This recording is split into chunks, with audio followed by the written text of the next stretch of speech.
God creates the heavens and the earth in 6 days. He makes Adam and Eve, who spend their days with God until they give in to temptation by eating from a forbidden tree. Sin enters the world, and things get so bad that God floods the earth and starts over with Noah and his family. Years later, God calls Abraham to follow him with the promise to make Abraham the father of a great nation. Abraham obeys, and God gives him a son, Isaac. Isaac's son Jacob has 12 sons. Joseph, Jacob's favorite, becomes second in command of Egypt.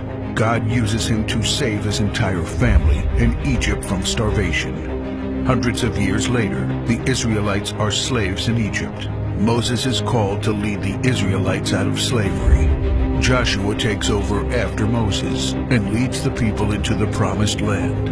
After Joshua, God raises up judges, temporary military leaders like Deborah, Gideon, and Samson, who protect and fight for God's people. The people tire of this leadership, and they call for a king.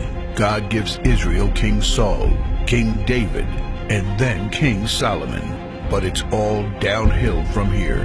The people rebel, the kingdom of Israel is divided, and everyone turns their back on God. Prophets like Elijah, Isaiah, Micah, and Jeremiah warn that if people don't repent of their sins, there will be consequences.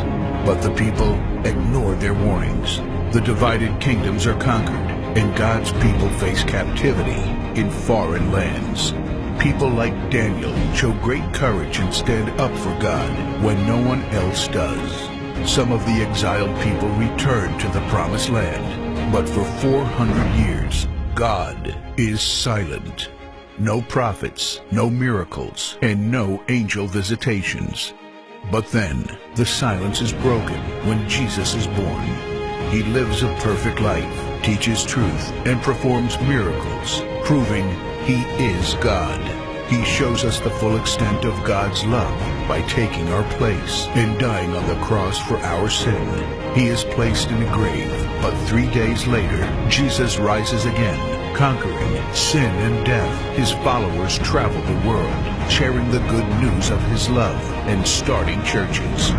We now are part of this story, and we have the chance to change the world and share His love, because one day He will crack open the sky and He will return. It's the greatest story ever told.